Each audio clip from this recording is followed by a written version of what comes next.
People think the end of a marriage sounds like shouting. They think it's the crash of a glass against a wall, the screech of tires on a gravel driveway, or a voice strained to the point of breaking in the middle of a rainstorm. But ours didn't sound like that.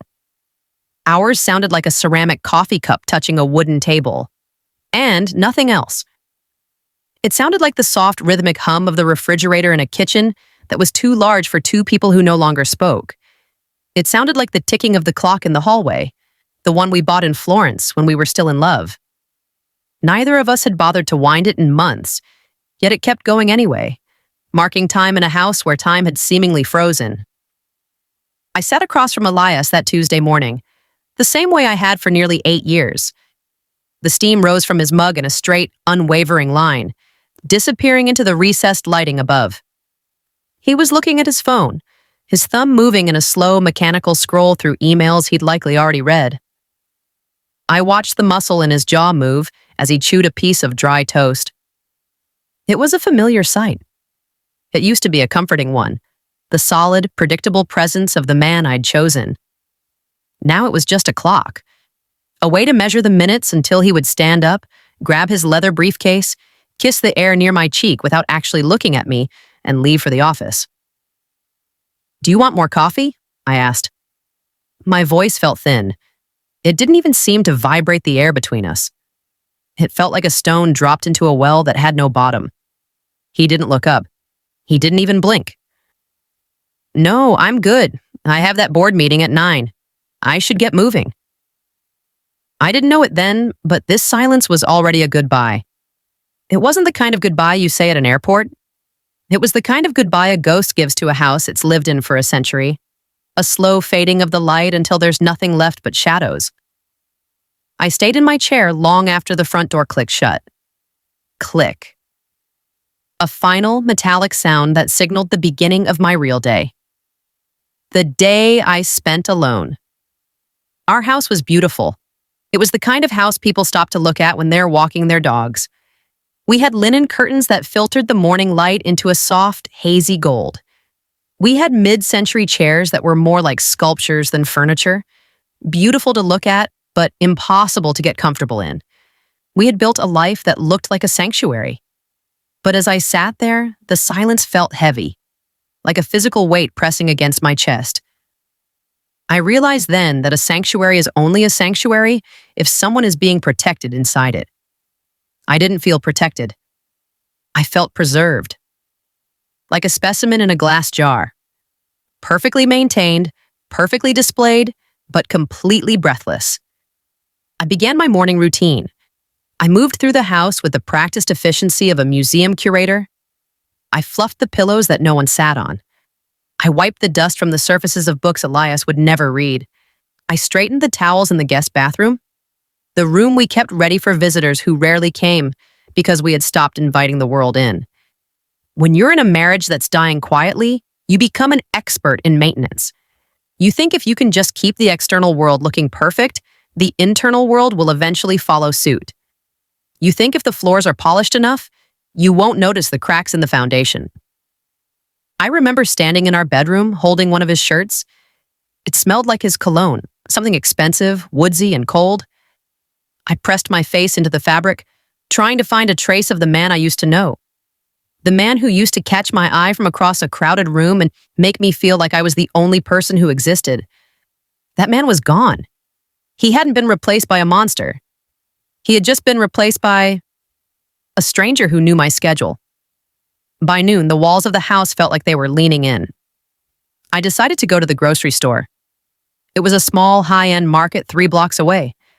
I liked the market because it was full of noise. The crinkle of plastic, the muffled music over the speakers, the chatter of people deciding what to have for dinner. It made me feel like I was still part of the human race.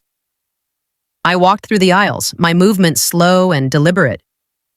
I picked out the specific brand of sparkling water Elias liked, the one with the green label.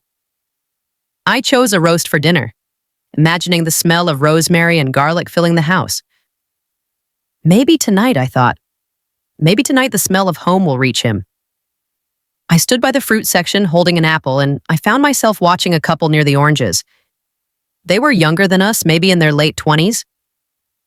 The man reached out and touched the small of the woman's back as she reached for a bag. It was a tiny gesture, barely anything. But she leaned into his touch without even thinking about it. They were in sync. Their bodies spoke a language of belonging that I realized I had forgotten how to speak. I felt a strange, detached curiosity watching them. It was the way an astronaut might look at people on Earth through a telescope. I remembered what that felt like. The electric current of being seen. The way a simple touch can anchor you to the world. When did our current go out? I tried to trace it back as I drove home. There was no affair, no gambling debt, no hidden family. There was just a slow, incremental turning away. Elias hadn't left me for someone else. He had simply left me for himself. He had become so consumed by the architecture of his own life, his career, his goals, his reputation, that I had become part of the floorboards. Necessary to hold the structure up, but never something you actually look at. I realized that he didn't see me as a person anymore. I was a function. I was the wife. I was the person who ensured his dry cleaning was picked up and his social calendar was managed. I was the background noise of his success. I spent the afternoon preparing the roast. I peeled the potatoes, bruised the rosemary leaves until the kitchen smelled like a forest, and set the table with the good cloth. I even put on a blue silk dress, the one Elias used to say made my eyes look like the ocean. I wanted to see if I could catch his reflection. I wanted to see if there was any version of me that could still make him pause. The sun began to set, casting long, bruised shadows across the living room floor. I waited. I didn't turn on the lights. I just sat in the dimness, watching the clock. 6 o'clock. 7 o'clock. 7:30. Finally, I heard the sound of the garage door, the heavy mechanical groan of it opening. Then the sound of his keys dropping on the marble counter in the entryway. Clack. I stood up, smoothing the silk of my dress. My heart was beating faster than it should have been. I felt like a girl on a first date, which was pathetic considering I'd been married to this man for nearly a decade. "Dinner's almost ready," I said as he walked into the kitchen. I kept my voice light, warm. I turned to smile at him, waiting for his eyes to travel over me. He didn't look at the dress. He didn't look at the table. He was untying his tie, his eyes fixed on the mail I'd left on the island. "I ate at the office," he said. He didn't say it meanly. He said it as if he were reporting the weather. "We had a late session. Julian ordered in from that Italian place on 5th. He stopped, his hand on the banister of the stairs, and sniffed the air. He looked back at me finally, but his gaze was preoccupied. "The roast smells good, though," he added, as if tossing a coin to a beggar. "Save some for my lunch tomorrow. I have a back-to-back afternoon." Then he turned and walked up the stairs. I stood in the kitchen with the oven mitt still in my hands. The blue silk of my dress felt cold against my skin. He hadn't asked how my day was. He hadn't noticed the table. He hadn't noticed that I'd spent 4 hours preparing a meal for a man who didn't think to call and say he'd already eaten. He was home, but I was alone. I plated the food anyway. I sat down at the table, alone, and I ate. I didn't turn on the light. I sat in the dark, the only illumination coming from the street lamp outside, filtering through the linen curtains. I realized then that loneliness isn't the absence of people. You can be lonely in a stadium. Real loneliness is the presence of someone who has stopped looking at you. It's the feeling of being a ghost who is still capable of feeling pain. I chewed the roast, but it tasted like nothing. The rosemary, the garlic, the hours of effort, it was all just texture. I began to wonder if I was actually there. I reached out and touched the mahogany of the table. It was solid. I touched my own arm. The skin was warm. I was still here. But if no one perceives you, do you truly exist in the world? Elias was a good man by most standards. He didn't hit me. He didn't yell. He provided a life of luxury. But there is a specific kind of cruelty in a man who is good but absent. It's a cruelty that leaves no bruises, so you have nothing to show the world to justify your hurt. You just feel ungrateful. You feel like you're complaining about the temperature of the water while you're drowning in it. I stayed downstairs for a long time. I listened to the sounds of him moving above me. The muffled sound of the shower, the creak of the floorboards in the bedroom, the silence that followed when he finally climbed into bed. I realized that we were living in a series of scripts. How was your day? Fine. Yours? Good. Did you pay the gardener? Yes. We were actors in a play that had been running for too long. The audience had gone home years ago, the theater was empty, but we were still on stage saying the lines because we didn't know how to do anything else. I finally went upstairs. I moved quietly, as if I were an intruder in my own life. Elias was already asleep, or pretending to be. The space between us in the king-sized bed felt like a canyon. It was only 3 feet of mattress, but it might as well have been an ocean. I lay on my side, staring at his back. I could see the slow rise and fall of his shoulders. I reached out, my hand hovering just an inch above the fabric of his t-shirt. I wanted to shake him. I wanted to scream, "Look at me! Tell me one thing you know about me right now. Tell me what my favorite color is, or what I'm afraid of, or why I'm wearing this blue dress." But I didn't. I pulled my hand back and tucked it under my pillow. Because the most terrifying thing about a quiet ending isn't the fear that they'll leave. It's the realization that they've already left, and they just forgot to take their body with them. I lay there in the dark, listening to the wind rattle the window pane. It was the only thing in the house that seemed to have anything to say. And as I drifted off into a restless, hollow sleep, a thought crystallized in my mind, clear and cold as a winter morning. I didn't know it then, but this silence, this heavy, suffocating silence, it was already a goodbye. If the silence at home was a weight, the noise of our social life was a mask. In the weeks following that cold dinner, I tried one last time to bridge the gap. I thought that perhaps if he saw me through the eyes of others, he would remember who I was. I accepted every invitation. I curated our calendar like a high-stakes gallery. I made sure we were seen at the gallery openings, the charity auctions, and the intimate dinners with his colleagues. I became the perfect accessory. I wore the right designers. I learned the right talking points about the market and the city's architectural landscape. I was the woman on his arm who made him look grounded, successful, and complete. But a strange thing happens when you become a prop. People start to look at you, but they stop looking into you. And Elias was leading the charge. In public, he was attentive in a way that felt choreographed. He would place a hand on the small of my back to guide me through a room. He would chuckle and say, "Elena and I were just discussing that, even though we hadn't spoken more than 10 sentences to each other in 3 days. It was a performance. And for a while, I played my part. I smiled until my cheeks ached. I leaned into his touch, searching for a spark, a warmth, a sign that the man who loved me was still under the surface. But the touch was always hollow. His hand on my back felt like a brand, a mark of ownership, not an act of affection. I wasn't his partner in those rooms. I was his credentials.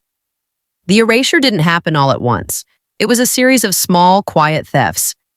I remember a Saturday afternoon when we were at a garden party hosted by one of his firm's partners. I was standing in a circle with 3 other wives and a junior architect named Sarah. The conversation turned to a specific style of sustainable glass, a topic I had spent weeks researching for a project of my own years ago. I began to speak, sharing an observation about the thermal efficiency of a new Japanese manufacturing technique. Elias walked up just as I was mid-sentence. He didn't wait for me to finish. He didn't even acknowledge that I was speaking. "Actually, Sarah," he said, stepping slightly in front of me, effectively cutting me out of the circle, "what you really need to look at is the cost-benefit of the German polymers. I was reading a white paper on it this morning." The group shifted their attention to him. I was left standing half a step behind him, my sentence hanging unfinished in the air. He didn't do it to be mean. That was the most painful part. He did it because, in his mind, my voice didn't carry any weight. My thoughts were just hobbies, while his were expertise. A week later, it happened again. We were discussing our upcoming summer plans, or rather, I was trying to discuss them. I mentioned a small villa in a quiet part of Tuscany I'd found, a place where we could finally disconnect, turn off the phones, and just be. He nodded, barely listening. 2 days later, I heard him on the phone with his brother. "Yeah, I think we're going to do a week in London and then maybe a hop over to Paris. Julian has a place there. It'll be great for networking." He hadn't even rejected my idea. He had simply overwritten it. He had hit delete on my desire and replaced it with his own, without even realizing there had been a conflict. These were the micro-betrayals. The small ways he signaled that my presence was optional in the narrative of our life. I was the passenger in a car. He was driving toward a destination I hadn't agreed to. The climax of my disappearance happened on a Friday night. It was the annual gala for the Architectural League, the biggest night of the year for Elias. He was being recognized for his work on the new downtown library, a project that had consumed the last 2 years of his life. I had been there for every step of that project. I had been the one he practiced his speeches on. I had been the one who suggested the open atrium concept that the critics were now raving about. I had stayed up until dawn helping him color correct the digital renderings. I wore a floor-length gown of deep emerald silk. I wanted to feel substantial. I wanted to feel like someone who couldn't be looked past. The room was a sea of black ties and expensive jewelry. When Elias was called to the podium to receive his award, my heart swelled with a vestige of the old pride I used to feel for him. I sat in the front row, my hands clasped in my lap, looking up at him. He began his speech. He thanked the board. He thanked his partners. He thanked the construction crews. And finally, he said, his voice dropping into a tone of practiced humility, I want to thank the person who makes it all possible. The person who keeps the wheels turning so I can focus on the vision. I felt a flutter in my chest. I straightened my posture, ready for him to look at me. I want to thank my wonderful assistant, Marcus, and my incredible team at the office, he said. He didn't look at me. And, of course, he added as an afterthought, his eyes sweeping over the room without stopping at mine, to my wife, Elena, for her endless patience during the late nights. The room applauded. He smiled. He looked like a god under the spotlights, but I felt like I had been struck. It wasn't just that he didn't credit me for the atrium idea, it was the word, patience. He didn't thank me for my mind. He didn't thank me for my support or my partnership. He thanked me for being quiet while he worked. He thanked me for staying out of the way. That was the moment I realized I had already been written out of his future. To Elias, I wasn't a co-author of our life. I wasn't even a character. I was the paper the story was written on, necessary to hold the ink but entirely invisible to the reader. I sat there, the applause ringing in my ears like static, and I felt a cold, crystalline clarity wash over me. I wasn't angry. Anger requires heat, and I was turning into ice. I realized that for years I had been fighting to stay visible to a man who was colorblind to my existence. And in that moment, I decided to stop fighting. If he wanted a ghost, I would give him one. The drive home was the quietest 20 minutes of my life. Elias was buzzing with adrenaline. He kept touching the award on the center console, running his thumb over the engraved brass. Did you see Julian's face when I mentioned the atrium? He asked, his voice filled with a boyish, selfish glee. He knew. He knew that's the piece that's going to win the national prize next year. I looked out the side window. The city lights blurred into long, golden streaks. It's a beautiful atrium, Elias, I said. My voice was different now. It was flat, level. There was no longer any yearning in it. It really is, he said, not noticing the change in my tone. I think I'm going to use that same logic for the new museum project. It's a winning formula. My formula, I thought, but I didn't say it. There was no point in claiming what he had already stolen. You were a bit quiet tonight, he said, casting a brief glance my way as he turned onto our street. You okay? You looked a little tired during the dessert course. I'm fine, I said. Good. It was a big night. A lot to take in. He killed the engine. The silence of the garage rushed in to meet us. I'm going to stay down here for a bit, he said, reaching for his phone. I need to send a few thank you emails while the momentum is high. You go ahead. I got out of the car. I didn't wait for him. I didn't say goodnight. I walked into the house, and for the first time, I didn't turn on the lights as I moved through the rooms. I let the darkness swallow the emerald silk of my dress. I walked up the stairs, the fabric whispering against the wood, and I realized that the art of disappearing isn't about leaving. It's about withdrawing your spirit until only the shell remains. In the days that followed the gala, I began the process of total withdrawal. I didn't stop my routines. I still made the coffee. I still picked up the dry cleaning. But I stopped narrating my life. When he asked a question, I gave the shortest possible answer. How was your day? Productive. What did you do? Errands. I stopped offering opinions. I stopped sharing the articles I read or the thoughts I had. I stopped trying to make him laugh. The most devastating realization was how little he noticed. In fact, he seemed more content than ever. My silence was a gift to him. It was a blank canvas onto which he could project whatever he wanted. He didn't have to worry about my needs or my feelings because I had stopped presenting them. I became a ghost in my own home. I would sit in the same room as him for hours, reading a book, and he would never once look up to see if I was still breathing. I watched him from the edges of my vision. I saw him move through the house with a terrifying ease. He was happy. He was successful. He was satisfied. And he was doing it all on the bones of a woman he had forgotten was even there. I realized then that I wasn't just disappearing from his life. I was disappearing from my own. I was shrinking to fit into the small, dark corner he had designated for me. I stood in front of the bathroom mirror one night, late after he had gone to sleep. I looked at the woman in the reflection. She looked the same eyes, the same hair, but the light behind the eyes was gone. I realized that I couldn't live as a ghost forever. If I stayed, I would eventually vanish entirely. I leaned closer to the mirror, my breath fogging the glass. I am here, I whispered. The sound of my own voice startled me. It was the only honest thing I'd heard in that house in years. I knew then what I had to do. I didn't need him to see me. I needed me to see me. The art of disappearing was almost complete. But the final act wasn't going to be a fading out. It was going to be a clean break. I didn't leave that night. I didn't leave the next week. I stayed and I watched. And I waited. I was waiting for the final piece of evidence, the moment that would prove once and for all that there was nothing left here to save. And that moment was coming. I could feel it in the cold air of the house. I was no longer a wife. I was a witness. They say that when a storm is coming, the birds go silent first. In our house, the silence had been there for a long time, but suddenly the air changed. It wasn't that Elias was talking to me more, it was that he was talking to someone else. I first noticed it through the sounds of the house. Our home had always been a vault of quiet, but now there was a new rhythm.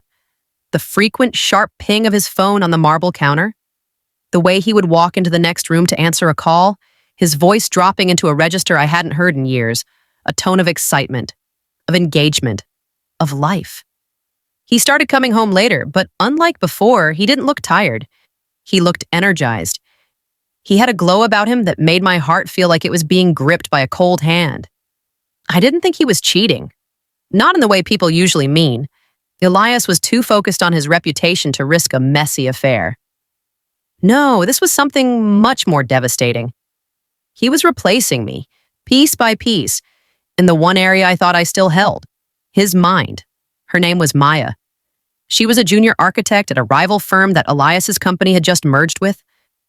I met her at a mid-week mixer, one of those events where the wine is expensive and the conversations are hollow. She was younger, yes, but that wasn't the point. She was sharp. She had a way of leaning in when she spoke, her eyes bright with a hunger for the industry that I used to have before I became a ghost. I watched them from across the room. Elias was showing her something on his phone, blueprints probably. He was gesturing wildly, his face animated. He was explaining the cantilevered facade of his new project with a passion he hadn't shown me in half a decade. Maya laughed at something he said, a genuine intellectual laugh. She challenged him on a point about structural load, and instead of shutting her down or talking over her like he did to me, he listened. He actually leaned in. That's an interesting perspective, he said. Those 4 words felt like a physical blow to my chest. I stood there, holding my champagne glass so tightly I thought the stem might snap. I realized that the things I had been begging for, his attention, his respect, his intellectual partnership, he was giving away for free to a stranger. It wasn't a betrayal of the body, it was a betrayal of the soul. Over the next month, Maya became a permanent, invisible fixture in our marriage. Elias didn't hide her. That was the most painful part. He spoke about her as if she were a new favorite tool in his kit. Maya had a great idea for the museum entrance. Yeah, he would say over dinner, staring at his plate, Maya thinks the urban planning board is being too conservative. I was talking to Maya about that book you liked. She had a really different take on it. He was giving her my place. He was sharing his dreams with her. He was venting his frustrations to her. He was taking the internal world that belonged to us and relocating it to an office downtown. One night, I was sitting in the living room when his phone lit up on the coffee table. He was in the kitchen pouring a glass of water. The message was from her. It wasn't a nude photo. It wasn't a miss you. It was a link to an article about sustainable concrete with a note that said, "Thought of our conversation today. You were right about the curing times." It was so innocent, and it was so final. I looked at that screen and I realized I wasn't jealous. Jealousy implies that there is still something to lose. I didn't feel the heat of anger or the sting of a woman scorned. I felt obsolete. I was a legacy system. I was the old software that was still running in the background, but the user had moved on to a newer, faster interface. I was still there, doing my job, but I no longer mattered to the operation. I finally spoke up. Not because I wanted to save the marriage, but because I wanted to see if he was even capable of honesty anymore. It was late. He was sitting in his armchair, scrolling through a digital draft Maya had sent him. "You spend a lot of time talking to her, Elias," I said. I didn't raise my voice. I kept it calm, almost clinical. He didn't even look up from the tablet. "Who? Maya?" "She's a colleague, Elena. She's brilliant. It's refreshing to have someone who actually understands the stakes of these projects." The implication hung in the air like smoke. "Unlike you." "It feels like more than work," I said. "It feels like you've moved our entire relationship over to her desk." Finally, he looked up. His expression wasn't guilty. It was annoyed. He looked at me the way one looks at a flickering light bulb, with a sense of mild irritation that it's demanding attention. "Don't be like this," he said, his voice cold. "It's harmless. She's a friend, an intellectual equal in the field. I'm allowed to have connections, Elena. Just because you've decided to become stagnant doesn't mean I have to." Stagnant. I had stayed in this house to support him. I had dampened my own career to ensure his had no friction. I had become stagnant because I had poured all my water into his garden, and now he was mocking me for being dry. "It's not harmless to me," I whispered. He sighed, a long, dramatic sound of a man being unfairly persecuted. "You're projecting. If you're bored, find a hobby, but don't make your insecurities my problem. I have a firm to run." He went back to his tablet. That was the last time I ever tried to talk to him about us. I realized then that he wasn't defending a friendship. He was defending his right to not care about me. He had found a way to get the emotional and intellectual validation he needed without having to deal with the work of a wife. I was the landlord of a house he no longer lived in, and he was telling me he shouldn't have to pay rent anymore because he'd found a better view somewhere else. That night, I didn't cry. I went into the kitchen and I made a list. Not a list of grievances. Not a list of reasons to stay. I made a logistical list. I looked at our bank accounts. I looked at the deed to the house. I looked at my old contacts from before the marriage. The people in the industry who used to respect my mind before I let Elias curate it into nothingness. The pain was gone. It had been replaced by a cold, humming engine of survival. I watched him walk past the kitchen on his way to bed. He didn't look in. He didn't see me sitting there with my laptop and my notebooks. I realized that his greatest weakness was his own arrogance. He was so certain of my stagnation, so convinced of my invisibility that he wouldn't even see me leaving until the door was already locked behind me. He thought I was a permanent fixture of his life, like the walls or the foundation. He didn't realize that foundations can crumble. He didn't realize that even the most loyal shadow disappears when the light is turned off. I began to move my money into a separate account, small amounts, unnoticeable amounts. I began to reach out to firms in another city. I began to pack a mental suitcase. Every time he ignored me, I took a memory of him and I threw it away. Every time he mentioned Maya, I severed a string that tied me to our shared history. I wasn't a wife anymore. I was a strategist. I was no longer mourning the end of my marriage. I was planning the birth of my freedom. And as I sat in the quiet kitchen, the clock in the hallway finally stopped ticking. It had run out of time, and so had we. I didn't leave in the middle of a storm. I didn't leave while we were screaming because we didn't scream anymore. I left on a Tuesday. It was a perfectly ordinary morning. The sun was pale. The sky was a flat, unblemished gray. Elias had already left for the office, his mind likely occupied with a new project or a new conversation with Maya. He had kissed the air near my cheek, said, "See you at 7," and closed the door. I stood in the center of the foyer and listened to the echo of that door closing. It was the last time I would ever hear it. I didn't pack everything. I didn't want the ghosts of this life following me into the next. I packed 3 suitcases, clothes that made me feel like myself, my grandmother's journals, my laptop. The rest, the expensive furniture, the linen curtains, the mid-century chairs, I left behind. They were part of the set design for The Wife, and I was no longer playing the role. I walked through the house one last time. I looked at the kitchen table where I'd eaten so many silent meals. I looked at the bedroom where I'd become an expert in the geography of a canyon. I felt nothing. No grief, no regret. Just the immense, staggering lightness of a person who has finally set down a weight they were never meant to carry. I sat at the marble counter one last time. I took a piece of stationery, the heavy cream-colored kind we had ordered for our wedding thank you notes. I didn't write a manifesto. I didn't list his sins. I didn't mention Maya. To mention her would be to give her power, and she was merely a symptom, not the cause. I wrote 4 sentences. The silence finally became too loud. I have taken what is mine and left what is yours. Please don't reach out. There's nothing left to say that hasn't already been said by your absence. I wish you the success you've already chosen over me. I didn't sign it, "Love, Elena." I didn't sign it with a goodbye. I just left it there, weighted down by my house key and my wedding ring.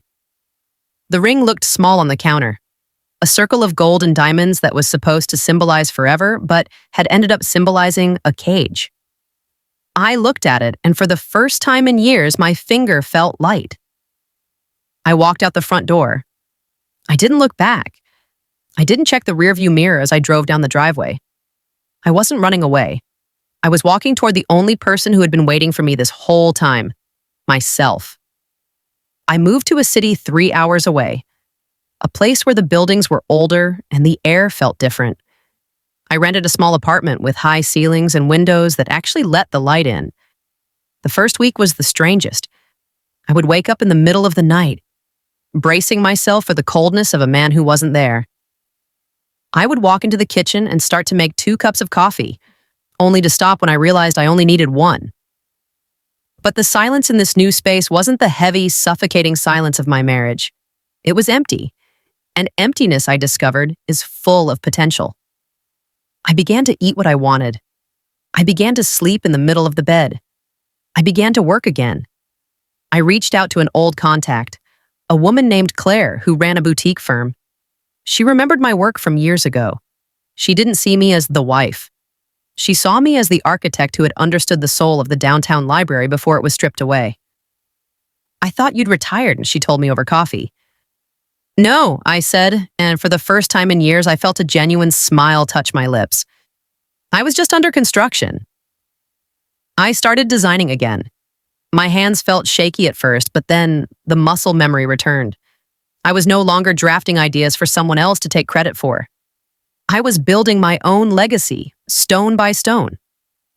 Elias didn't call for 3 days. I know this because I kept my phone on, watching for the notification. When he finally did, it was because he couldn't find his passport. Then it was because the dry cleaner had a question.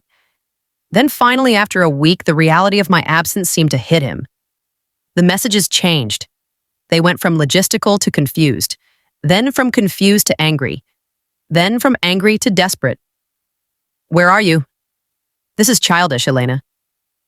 I'm sorry if I was busy, but you can't just walk out. The house feels wrong. I didn't reply. I didn't need to. I knew exactly what he was experiencing. He wasn't missing me. He was missing the utility of me. He was missing the person who made his life seamless. He was realizing that Maya was a wonderful person to talk to about architecture, but she wasn't the person who made sure his world didn't crumble while he was dreaming. Maya was a mirror for his ego. I had been the foundation. And you don't notice the foundation until the walls start to lean. I heard from a mutual friend that he was struggling, that he looked tired, that the brilliant atmosphere at his office had turned sour because he was distracted. I felt a faint flicker of pity, but it didn't stay. It was like looking at a stranger's car accident on the side of the highway. You hope they're okay, but you keep driving because you have somewhere to be. 3 months later, he showed up at my office. I was sitting at my drafting table, looking over the plans for a new community center. I heard the door open, but I didn't look up until I'd finished the line I was drawing. He looked older. The arrogance had been replaced by a sort of bewildered exhaustion. He stood there in his expensive suit, looking out of place in my bright, messy studio. "Elena," he said. I leaned back, crossing my arms. I didn't stand up. I didn't offer him a seat. I just looked at him. "You look well," he said. He sounded like he was trying to remember a script he'd forgotten the lines to. "I am well, Elias." "I've been thinking," he started, stepping closer. "About everything. About what you said in the note. I realize I took my eye off the ball. I got caught up in the firm. Maya, she's gone, by the way. I ended that. It was a mistake. I see that now." I watched him. I watched the way he waited for me to be relieved.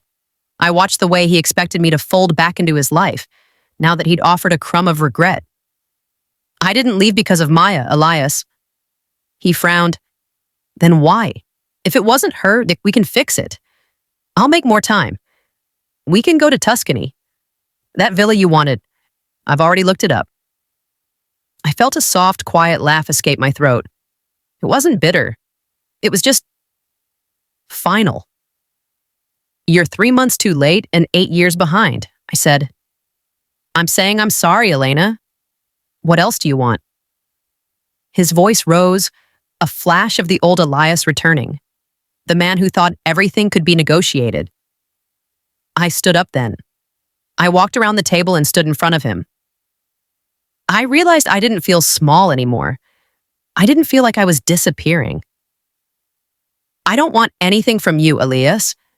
That's the part you aren't understanding. I didn't leave to punish you. I didn't leave to make you regret it. I left because I realized that I would rather be alone than be lonely with you." "I love you," he said. It sounded like a question. "No," I said softly. "You love having a wife. You love the way I helped you see yourself. But you never actually saw me. And now you don't have access to me anymore." I walked to the door and opened it. "I have a meeting in 10 minutes, I said. "I hope you find what you're looking for, but you won't find it here." He looked at me for a long moment. He looked like a man who had finally realized he was standing in a house that had already burned down. He walked out, his head slightly bowed. I closed the door. I didn't lock it with a slam. I just clicked it shut. I walked back to my desk. I picked up my pencil. I looked at the plans in front of me, a space designed for people to gather, to speak, and to be heard. Some people think the end of a love is a tragedy, but as I sat there in the quiet of my own life, I realized it was the opposite. Some people don't lose love, they lose access. And some of us, we don't lose anything at all. We just finally find the way out. The silence in the room was beautiful. It was mine, and it was enough. And that is the story of how a quiet house and 1,000 unspoken words led to the reclamation of a soul that had been almost entirely erased. Elena learned that her worth was never tied to how well she could play the role of a wife, and Elias learned, too late, that you can build an empire of success and still end up standing alone in an empty hallway. Her journey wasn't just about leaving a marriage, it was about finding the person she had forgotten how to be. Thank you so much for listening to the complete story of The Art of Disappearing. I hope you enjoyed Elena's journey from the suffocating weight of being unseen to the quiet, powerful peace of her own independence. If you loved seeing Elena finally trade her designer mask for the freedom of her own voice, please hit that like button and subscribe. Your support is the fuel that keeps the stories and the heart burning here at Elias Audio. I want to know your thoughts. If you were in Elena's position, would you have left the moment you felt invisible, or would you have stayed to see if he could truly change? And do you think Elias truly regrets losing her, or does he just miss the convenience she provided? Let me know in the comments below. Also, I've had a few requests for different perspectives. If you want to hear Elias's side of the story and find out exactly what was going through his mind while Elena was disappearing, tell me in the comments. If enough of you want it, I'll bring his side to life. I'm Elias. Remember, you don't need someone else to see you to know that you exist. You just need the courage to look in the mirror and recognize the hero looking back. See you in the next story. Bye.